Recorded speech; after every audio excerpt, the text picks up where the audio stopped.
Hello everyone, I'm Scott Tyler, the Senior Partner of Allsop. I'm lucky enough today to be joined by Alex Butler, who is a partner in the Commercial National Investment Team, and also Michael Linane, who's a partner in the Residential Transaction and Living Markets Team.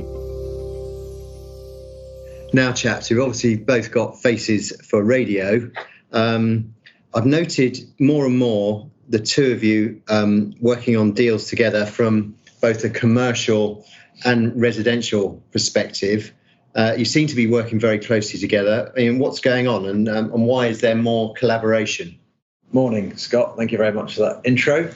We've actually been working together, it feels like the last few months, maybe this year, this calendar year, but actually as two teams, we've been working together closely probably since 6 or 7 years ago when PD kicked off in earnest and the permitted development planning policy made lots of commercial property popular to residential investors. We've been working together for the last 6 or 7 years. However, it's only the last 6 or 9 months whereby sales we're involved in have actually got a crossover between a commercial and a residential use. Whether it be a retail park, whether it be a shopping centre, whether it be a car park. There's so many aspects of our lives now which are merged together. Okay. Department stores, we've sold lots of vacant department stores.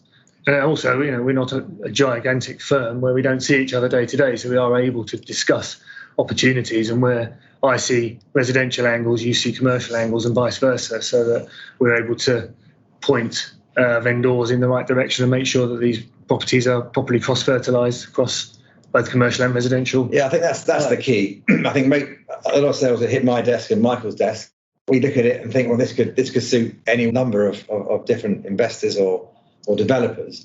I think that's the point. I think a lot of our mailing lists are so wide, both commercial and residential. Michael and I can't say on day one, X or Y is going to buy that property. We've got to go to the wider market to see who the buyer is, and that's what brought us together when I was getting residential buyers for my assets and for my sales, and Michael was getting commercial buyers for his. So we thought, let's put our heads together and work as a pair. So I'm slightly intrigued. I mean, obviously there's been lots of documentation about the woes in the high street on the retail side, and a number of high streets finding it very tough and difficult, retailers also. Why is the retail element of these sort of mixed use deals not putting people off? Well, I think the buyers still see value there. I mean, it may not be the same extent of value that historically you'd have applied to it, of course, but the reality is that does have alternative use values, and buyers are well able to look at the angles and see it, think outside the box. So by cross-fertilising sales, we know that whether it's a commercial buyer or a developer or a residential buyer, historically they can see that shop unit or that, well, it might be a very large shop unit with a car park at the rear has got a significant angle, whether that be to turn it to residential, turn part of it to residential, and also explore airspace and other things, especially where the capital values stack up on a price per square foot basis. We had a very nice joint sale of a mixed-use commercial, retail and residential scheme in Rains Park recently. And actually, we had more residential buyers than commercial buyers because actually the resi buyers looked at the ground floor shops and thought those could be turned into residential in time. And they're probably right. Planning is going that way. So all of a sudden, what's his retail units actually buyers are now looking at them as that longer term that's going to be residential. Yeah. And therefore makes it more desirable. And there's a huge amount of money out there at the moment, that's for sure. Yeah, I mean, and Rains Park is a good example where, prices per square foot, they're probably, for residential, probably around the 600-ish pounds per square foot. So there's actually a lot of value there in some of those, especially the corner units and airspace and roof spaces where you can add a significant number of units and create long-term residential income. I mean, as we speak today, we're coming out of the pandemic. We're not out of it yet. So another question I have for you guys is, why are investors buying now rather than waiting? Well, we're fortunate enough to have a huge database of buyers from all walks of life, and they are fortunate enough to be sitting on a lot of cash. And income is driving this market. And if you're sitting on cash, why would you want it in the bank right now? And if you see a quality asset like a Rains Park, or we have another one in York Way, Camden, amongst others, which don't come to the market very frequently. And if you see something like that come to the market, which are rare beasts, then it's important to deploy that money and deploy it wisely. And also, if you've ever been on the buying side, as us as agents often are, it's actually very hard to buy.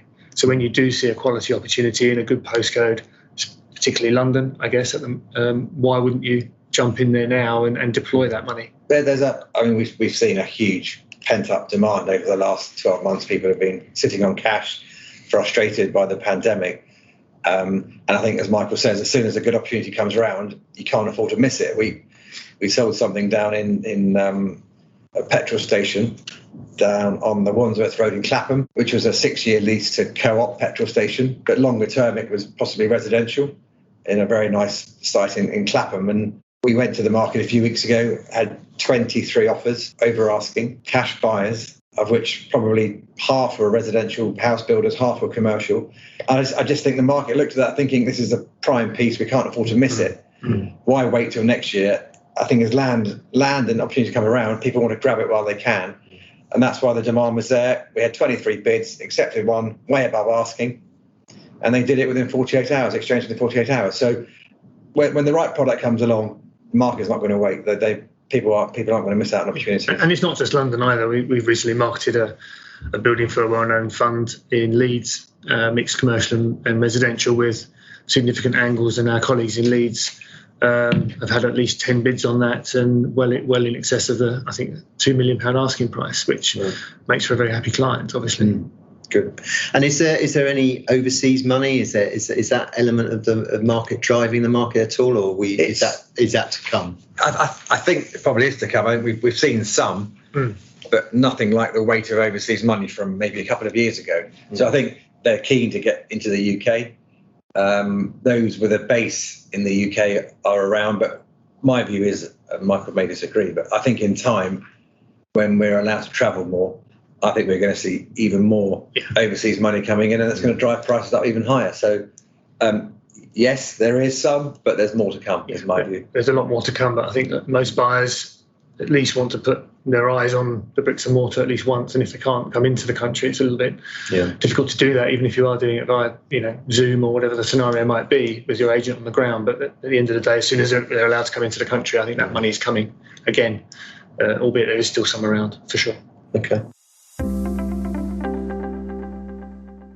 Permitted development, is that still a popular product in the market, and will the August legislation changes have a impact on that PD market? Well, it has been hugely popular, as we all know.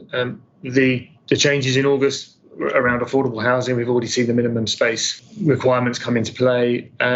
Yes, I mean, it will have an impact, but there are so many players in the affordable housing space anyway that it might just divert some of that interest in a slightly different path. But it was a game. I mean, when it came out all those years ago, it was a game changer for every secondary office building. Gave it a whole new lease of life.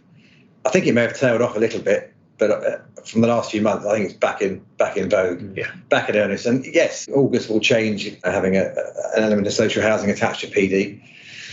But I don't think we'll dampen it down. People will it'll factor into prices, but I still think there'll be a huge demand for permitted development assets. Okay. So from what I'm hearing, the two of you working more together over the last few months, it isn't going away. I can see you guys working more and more closely together. In a nutshell, just bringing this to a conclusion, how do you sort of see the next 6 months, and what do you expect to see for the rest of the year? Well, I think COVID dependent, we see a lot of positivity. I mean, there will be repercussions for the commercial market when perhaps the government free money tap starts to dry up and furlough ends, assuming that it does.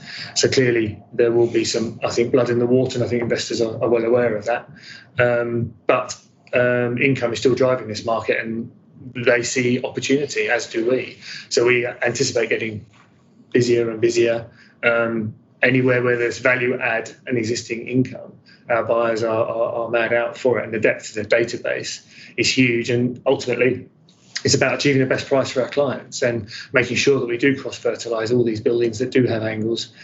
We'll get that best price. You've got 70, 80,000 people in that database, and it's not just hot, new money as well. It's old money, and we increasingly see older buyers sitting on cash who don't buy every year, popping up out of the blue, and we can't assume that we know who every buyer is, as Alex rightly referred to earlier. So that money's out there as well. So this market's got a long way to go. Good. Alex, sum up. My year so far has been busy with vacant department stores, secondary shopping centres. I can't see that changing. All I can see is getting busier and busier. I mean, we've got 3 or 4 Debenhams, a House of Fraser coming out. There's a lot of department stores in the UK which are empty.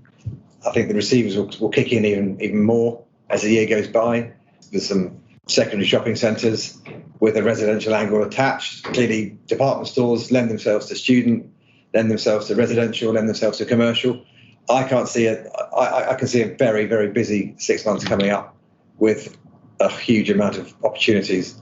And I think Michael and I will be working closer than ever over the next 6 months. And the demand for residential has never been stronger.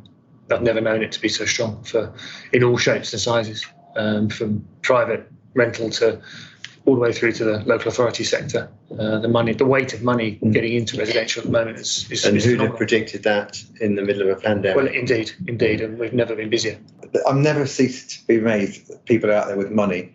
We sold that Debenhams in Hastings to a lady who had sold her, not a property person. She sold her business, doing something totally different. Saw an opportunity of residential conversion in Hastings, took the chance, and she's going to put 100 flats above the old Debenhams in Hastings. So people come out of the woodwork, owner-occupiers, developers, investors.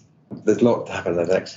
That's the beauty of Allsops and Alex and I, even though we may have faces for radio. Absolutely. Well, that's unfair, but anyway. Michael, Alex, great to catch up with you. Lots to look forward to by the sound of it. Thank you both. Thank you, Scott. Thank you, Much Scott. appreciated.